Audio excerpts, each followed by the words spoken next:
Today, Skychi reviews Dragonfire Shield. The Dragonfire Shield, quite a legendary shield, as in famous.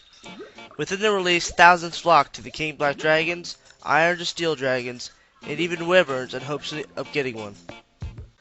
You get a Dragonfire Shield by using a Draconic Visage, I'm not exactly sure how to say that, but which is a drop from the King Black Dragon, Iron or Steel Dragons, or even Wyverns, with an anti-fire shield. You need 90 smithing to put it together, or you can pay Oziak about 1 million to have it put together. It's a rare job and expensive to fix together, but is it really worth it? Well, let's check it out, shall we? The cool thing about Dragonfire Shield is, it can power up. It uses Dragonfire to raise its defensive stats. It can hold up to 50 blasts of Dragonfire. Not only can it store the blast, it can release it. That's right, you can absorb Dragonfire and then release it back. However, it won't affect dragons. It would be best to use on monsters, or even other players. Now to the stats of the shield. This is the stats, uncharged with Dragonfire. Pathetic, that's like what, Mythril Kite Shield right there? However, when it's beat though with Dragonfire, zing! As you can see from the stats, freaking powerful. Has a +7 strength bonus and nearly 70 to all defenses. But how does this compare to other shields? Before I start this, note that I didn't have a 3rd age melee shield, nor a fully charged crystal shield. From the Dragonfire to the Dragon Square shield, you can see a large difference. Up to 20 points of defense difference, not to mention the loss of the strength bonus.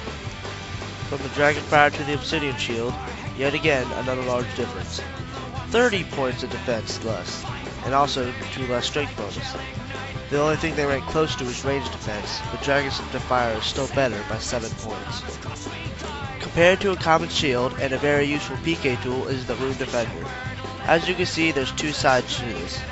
The Rune Defender wasn't an extremely good shield in the first place, which crafted defenses, but the bonuses and attack is where it counts.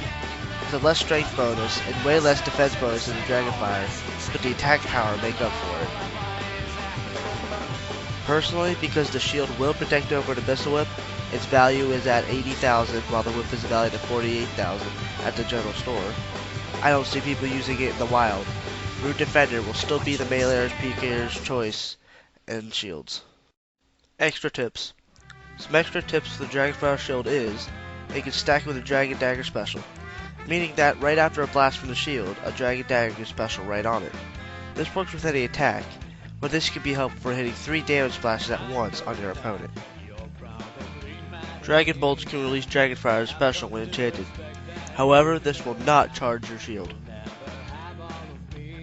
If someone has an anti-fire shield and someone uses a Dragonfire Shield blast against them, the anti-fire shield will protect against the blast. If one Dragonfire Shield is used to blast another Dragonfire Shield, it will not charge it. The highest you can hit with the shield is about 25 or 26. It takes about 2 minutes before you can do another blast from the shield. And the last tip, you can release all Dragonfire charges by emptying it.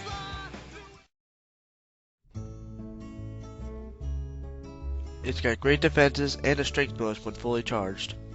The blast is kind of lame. I don't see much other uses than versus players or in boss battles, such as Dagonoth Kings or Barrows. The charging can be annoying, though it'll take about 3 minutes at Metal Dragons to charge it up. Pretty good shield, despite the rarity, cost, and the blast being kind of useless. I'd have to give the Dragonfire Shield a 4 out of 5. And brought him strings and sealing wax and other fancy stuff. Oh, Puff the magic dragon lived by the sea and frolicked in the autumn mist in a land called Honolulu. Puff the magic dragon lived by the sea and frolicked in the autumn mist in a land called Honolulu. Together they would travel on a boat with billowed sail. Jackie kept a lookout perched on Puff's gigantic tail. I am not responsible for any changes to this update. If something changes and this video is incorrect, don't message me about it. For any more information regarding this update, please check YouTube's knowledge base for information. There's a lot to be found there.